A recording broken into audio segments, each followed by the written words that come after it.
Hey Matthew, welcome to, I guess it's going to be on the Gain YouTube channel.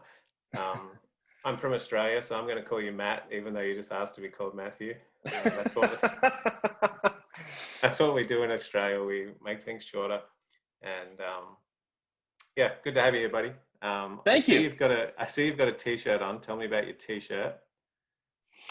Yes, this is the Adventist History podcast T-shirt, one of them, and that's the podcast that I have created and still host after 6 years. 6 years. I didn't Yeah, realize it was going for 6 years already. Wow. yeah, it's been going for a while. I feel like in podcast years are like dog years, hmm and you age quicker, I think, when you're hosting a podcast. So 2014, you started. Uh, how long were you thinking about it before you got started? So I think that I first had the idea in 2011. I wrote the first 5 manuscripts then, but I chickened out because I thought to myself, I'm not an Adventist historian. Surely some professional academic person should be doing this. So I got that imposter syndrome where you feel like you're not good enough to do something. Mm. And so I just left them on my computer and I ignored it for a few years. And then I realized nobody's going to do this. So it's like, I might as well try. What's the Mm. worst that can happen? Nobody listens, and okay. So they don't listen. Wow. So you sat on the idea for 3 or 4 years and then got started. Wow. Okay. What Yep. why did you choose Adventist history? What made you go with that sort of an angle? Yeah. So I started podcasting. I started pastoring in 2010, and I realized that a number of the questions that I was getting as a young pastor really revolved around Adventist history. At least they had their roots in Adventist history. When it comes to Adventist diet or dress or specific beliefs, a lot of them really have their roots. What they're asking is this the way that we should be doing it? Is this the way that it's always been done? So yes, I would be going to the Bible to answer theological questions, but I'd also be going to Adventist history to figure out what Ellen White wrote or Joseph Bates wrote about something and trying to understand it there. So I had taken Adventist history in college, of course, but I realized I didn't know it that well. Like many of the college classes that you take, you just kind of take it to pass. And I started listening to another history podcast, loved it, and I thought, man, I really need to understand Adventist history if I want to be a good pastor. And I knew that I would never have the self-discipline I need to study it to the level I needed to. So I thought, I need a way to keep myself accountable. And if I have to release an episode every month, people are expecting it. Even if it's like 3 people or 5 people, I know I'm going to have to do this. And so I Mm. have not missed an episode in 6 years. Wow. So do you feel more like, so how many people are listening a month? Let's start with that. Well, I can't say for sure. I do know we have over 250,000 downloads at this point. hmm So, maybe that's just my dad with 100 different devices downloading them all the time. I don't know, but I don't know. My best estimate would be between 1 and 2,000 people hmm listen every month. I don't know for sure. Okay. So, all right, because I guess the concept of this training is essentially to help other people understand how they can get involved. What sort of setup was required for you? Did it cost you a lot of money to get into this, or is it fairly cheap to do? And what tools did you use? Yeah. So when I first started in 2014, I used a Blue Yeti microphone, and I plugged it into my computer. I don't think I even had headphones at the time. I just plugged the mic in, and I just started talking. The early episodes are not great. In particular, an interview with George Knight that I did that is barely audible. I was in a museum in Chicago, a museum of science and industry, I believe, and I had forgotten about the interview with George, and I had to go there, and I had some wired Apple headphones and trying to talk while like this parade of kids would go by from one exhibit to the other. It was kind of a mess. And I moved on from there and learned a little bit more about microphones and the stuff I should be doing. And I got myself an SM7B, and now I have headphones and a recorder and those sort of things. But you don't need a whole lot to get started, honestly.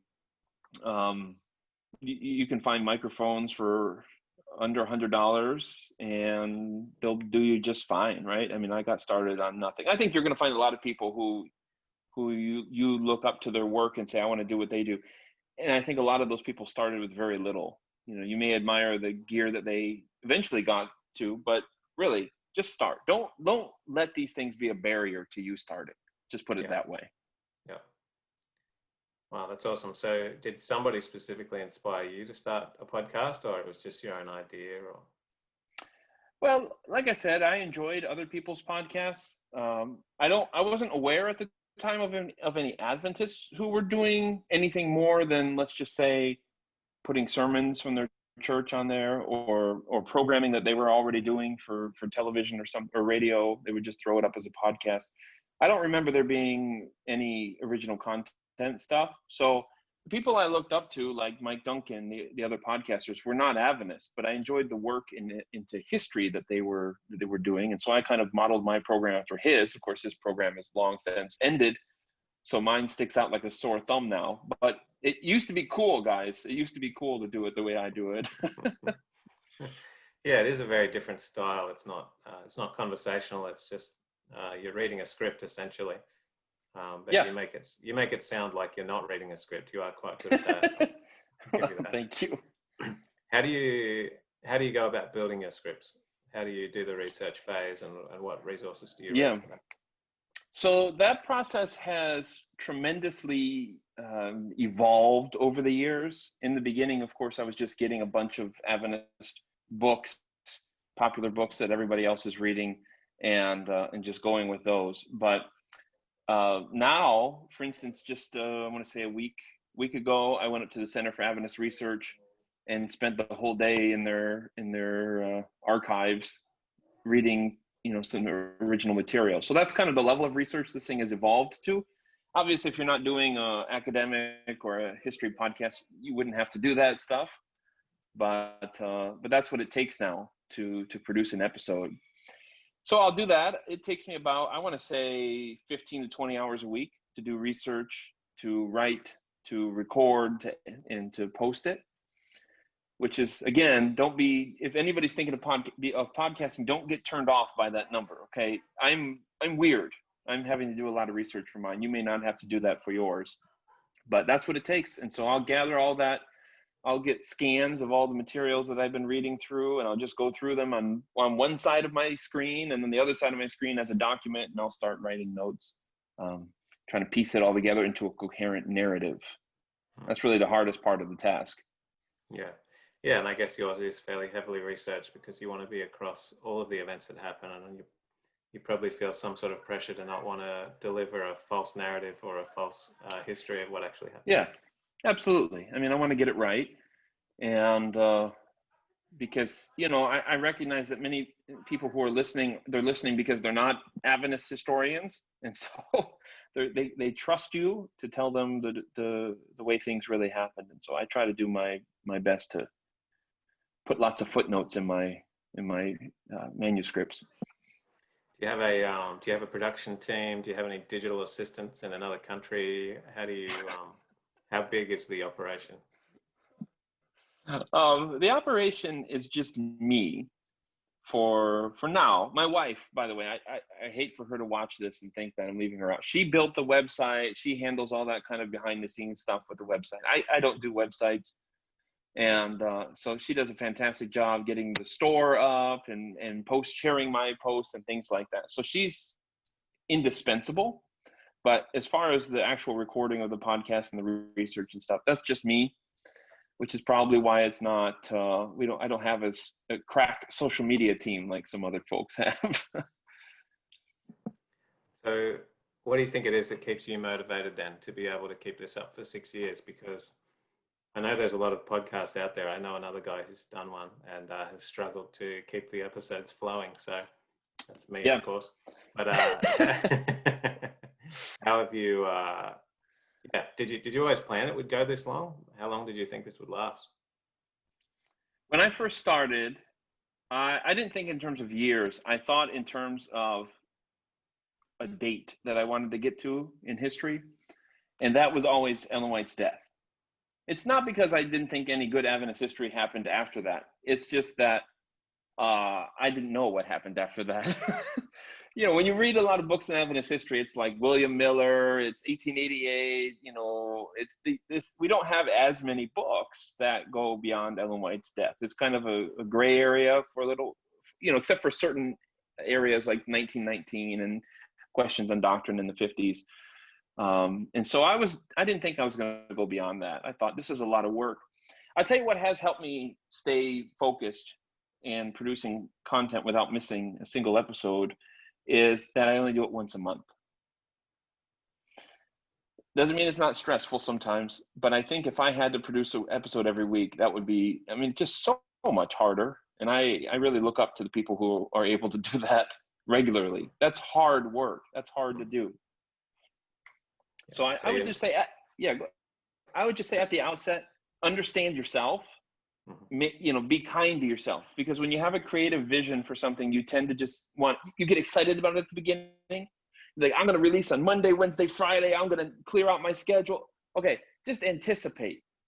You'll have other ideas, especially if you're a creative person. Other things will come up, and don't make it hard for yourself by setting a schedule in the beginning that's going to require you to be, you know, 110% of your time. Okay, so be kind to yourself. Set a schedule that you can follow, I think, and just stick with it. And don't be afraid to ask for help, especially during COVID, man. Seriously. Yeah, I think that's good advice. Maybe a little bit on the tech specs. What platform do you use to publish on? How much money does that cost you? Yeah, so I use Libsyn. I may be the only person in Adventist podcasting I know who uses Libsyn, but I don't know how I found them. I just did, and I started using them. I want to say, well, I pay for a package with analytics, I think, but in terms of US dollars, it's like $7.99 for the basic and maybe $14.99 a month for the one that gives you some statistics, and I can see where in the world people are listening from. Obviously, most of my listeners are in America, but the second most amount of listeners are actually in Australia. So those are my people. We're very faithful down here. Yes, you are. Yes, you are. So yeah, it's just so inexpensive to get started with podcasting. I mean, it really is. The cost of doing a YouTube channel is much higher. Podcasting is so simple. I think Connected, they started with their phone. She started with her phone, so it's yeah. Awesome. Any testimonies, like what's been the impact of this type of ministry for you that you've witnessed? Yeah, well, a personal testimony from me is it has opened doors for me and broadened my own thinking of Adventism so tremendously. So I'll be the first one to testify. It's not because I'm great. It's just because I've focused on reading what our pioneers have done, and I think they're great. And I'll be the first one in line to say just what an amazing experience this has been for me for these 6 years. I learned a lot. It exploded some myths that I had along the way, and taught me some things I never knew were true. And I've enjoyed it. I do get emails and messages on Facebook fairly often, and one of them that really stands out to me was actually about a year or 2 years ago. Anyways, it was a gentleman in Texas who said that he had left his church, his denomination, and was looking for a new denomination, and he caught my podcast for some reason and decided to give the Adventist Church a try. And I thought, wow, I mean, look, I'm not sugarcoating Adventist history here. If somebody messes up, I don't mind saying that they messed up. So I'm not trying to I don't see this as purely evangelism, where I'm just trying to put a great spin on everything.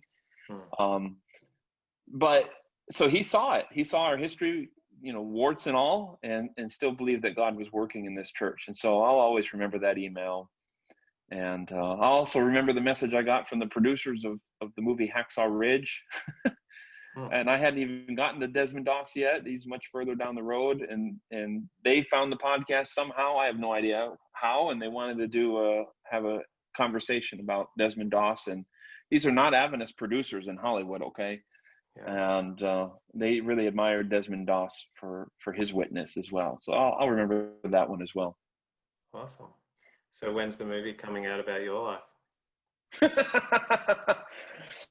Well, all I ask is that you play me in it, okay? Yeah. Deal, you're on. Okay. All right.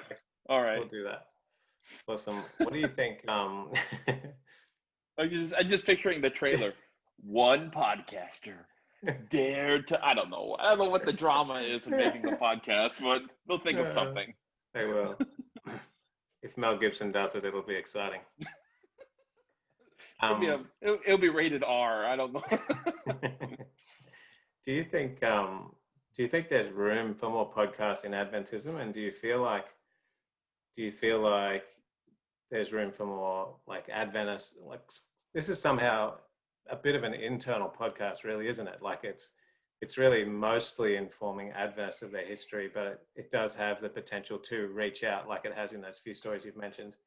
Do you feel like there's more room for that style of podcast, or do you feel like there's a lot of room for evangelistic podcasts? Yeah, I think there's still plenty of room. Obviously, podcasting has become super saturated in the last 15 years since it really started becoming popular. There's a ton of them now. There's a ton of podcasts about everything. I mean, it used to be where it's like, oh, look, a true crime podcast, this is a new thing. And now there's like 50 of them, right? But in Adventism, there's not. There's still so much room in Adventism. I do think that the expectations of quality have risen since I began, since podcasts in general began.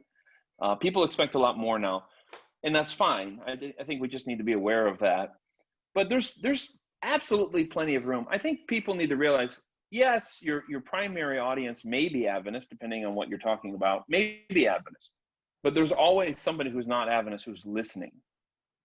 So it's like church. If you're leading a church, if you're a pastor or somebody who preaches or gets up front, you look out in the congregation, you see mostly familiar faces, but there's always a few people you don't recognize. You may not know their names. They're visiting this week. So you can speak Adventistly in church, but you also got to keep in mind there's visitors here. And I think we live in that world, especially if we're preaching online now or podcasting. 90% of your audience may be Adventist, but I think there's always a part of you that wants to connect with that 10% that isn't. And keep that audience in mind. Don't forget them. In that way, I think everything we do can be evangelistic. Yeah, I think that's good advice. If you had to start again from scratch, what would this new podcast be about?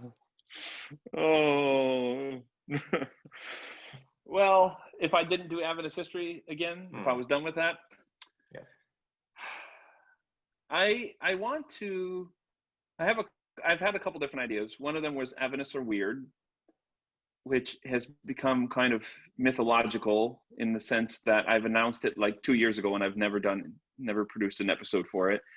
I liked that idea. I still like that idea because I want to explore Adventist culture. It's not weird in a bad way, weird in a good way, because if we're not weird, if we're the same as everybody else, then what's the point of being Adventist, So I want to explore the good kinds of weirdness and the bad kinds of weirdness. I mean, some weird is too weird. But what makes some weirdness good? So I really wanted to do that, and that was going to be a different format of maybe interviewing different Adventists and talking about different things, even from history, where Adventists, invented cereal or invented veggie meats. Okay, inventing veggie meats is weird. We have granola because of Adventism. Like the culture has granola because of Adventism, because we saved it. It was an 1800s food. It became very unpopular in the early 20th centuries. Like it just became synonymous with the stuff your grandmother ate.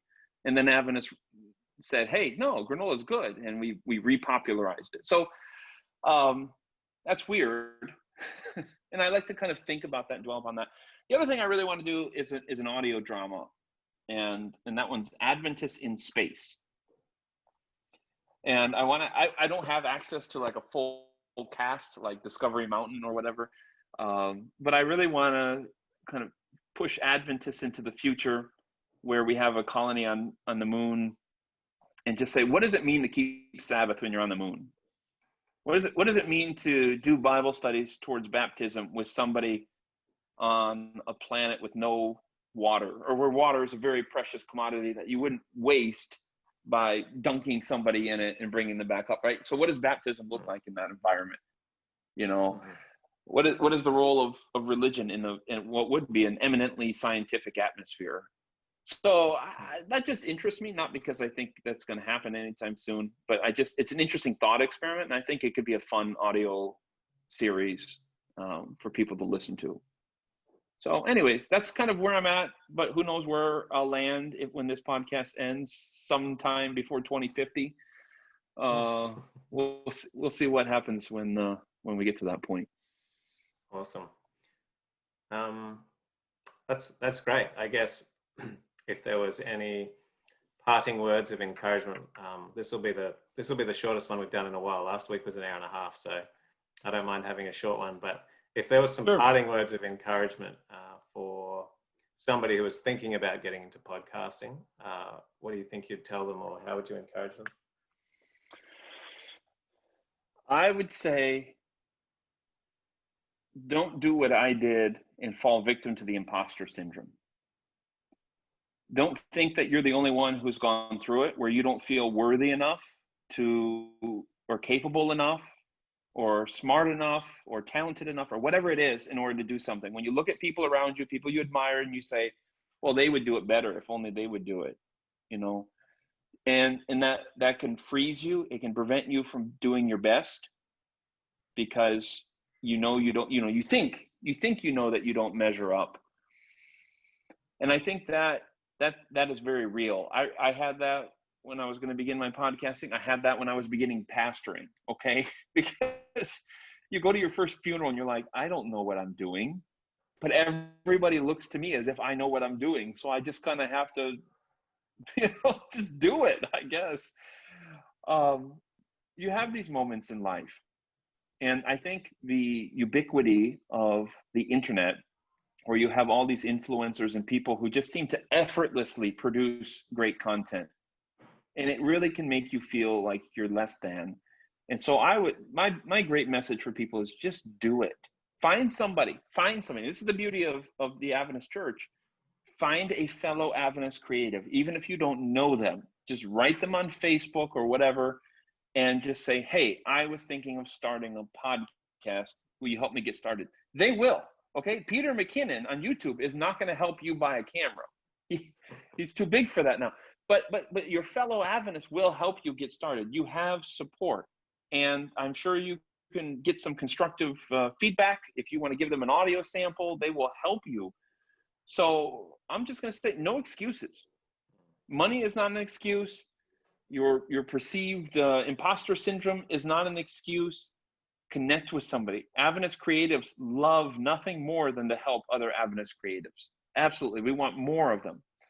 And so there's really no reason to hold back. We will help launch you. You can contact me, you can contact Kyle, you can contact anybody. And I'm sure I can speak for all of them in saying that they would love to help launch you as best as they can. So no excuses, just get going. Produce something great for the glory of God, and keep your eyes on that. But and if it's for him, then don't let anything hold you back. Awesome. Good advice. Matty, we usually put a Y on things in Australia. Matty, we want to thank you for your time. Thank you for your talents and your podcast. And it's certainly been interesting, fun and interesting for me to listen to. I am about a year behind now. I've been a bit sidetracked. Forgive me. Getting back on it, but thanks for your time, man. I really appreciate that. Sure, my pleasure. Absolutely.